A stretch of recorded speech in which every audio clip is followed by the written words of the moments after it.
இந்த மாநாட்டு அழைப்பை ஏற்று வருகை தந்த உங்களுக்கு நன்றி சொல்ல நான் கடமைப்பட்டு இருக்கிறேன். தோழர்களே, விடுதலை சிறுத்தைகள் கட்சி தமிழ்நாட்டில் தவிர்க்க முடியாத ஒரு அரசியல் சக்தி என்பதை இம்மாநாடு மீண்டும் உறுதிப்படுத்தி இருக்கிறது.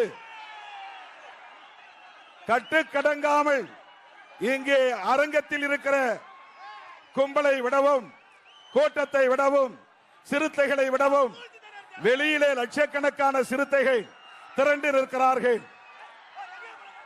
உங்களுக்கு பாதிப்பு ஏற்படக்கூடாது என்கிற வகையில் நான் உங்களிடையே நீண்ட நேரம் பேச விரும்பியும் இந்த இக்கட்டான நிலையில் பேச இயலாத நிலையில் இருக்கிறேன். என்னுடைய அழைப்பை ஏற்று வருகை தந்த உங்கள் அனைவருக்கும் நன்றி கூறி அனைவரும் பாதுகாப்பாக கலைந்து செல்லுமாறு கேட்டுக் கொள்கிறேன். நாம் இப்போது அங்கீகாரம் பெற்ற கட்சியாக இருக்கிறோம். இனி வருங்காலத்தில் விடுதலை சிறுத்தைகள் தமிழகத்தின் ஆளுங்கட்சியாக வளர வேண்டும்.